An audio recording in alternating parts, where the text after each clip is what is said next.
In this video, we're going to discuss the gross anatomy of the skeletal muscle. Keep in mind the majority of our discussion of gross anatomy is going to be in class 8 when we make a worksheet together, but I thought I'd go over a few tidbits about the major muscles in the body. Your book is going to be the most helpful for this because they have a giant table where they go through all of the muscles you're going to need to know. Our learning objectives are to name the major muscles and see their action. We want to be able to label a human body diagram with the major muscles and describe how they contribute to movement. Let's start with our face and neck. So we have muscles involved for moving things of our face, for chewing, and for moving our neck. So the frontalis muscle is named because it's on that frontal bone, for example, as well as the temporalis is named for it's on the temporal bone. Don't get confused with the orbicularis oculi, oculi meaning eye, versus the oris, which is around our mouth, oris, oral mouth. We have different muscles on our neck as well.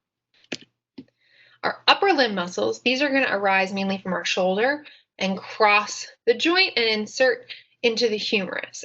If they do that, they're going to be able to move the whole arm.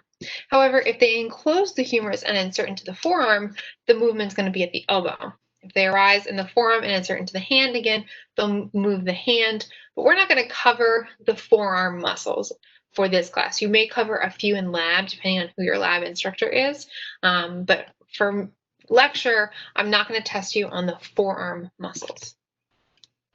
So, trunk muscles, are going to move our vertebral column, move our ribs, move our head and our neck, and stabilize our core.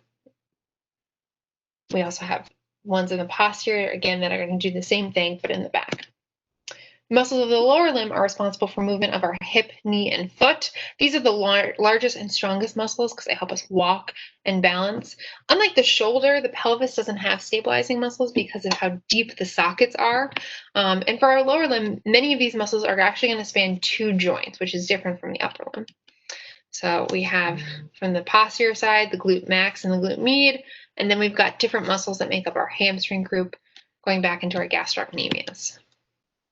From the anterior side, we can see the quadricep group all coming down over the thigh.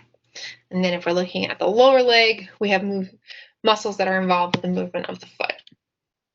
Okay, so this is the front side of the muscles you need to know. Again, there are a fair number of them, and a back side. On Canvas, you'll see in class 8, we'll talk about tips and labeling practice for helping you label the muscles of the body. In the next video, we'll talk about development and disease.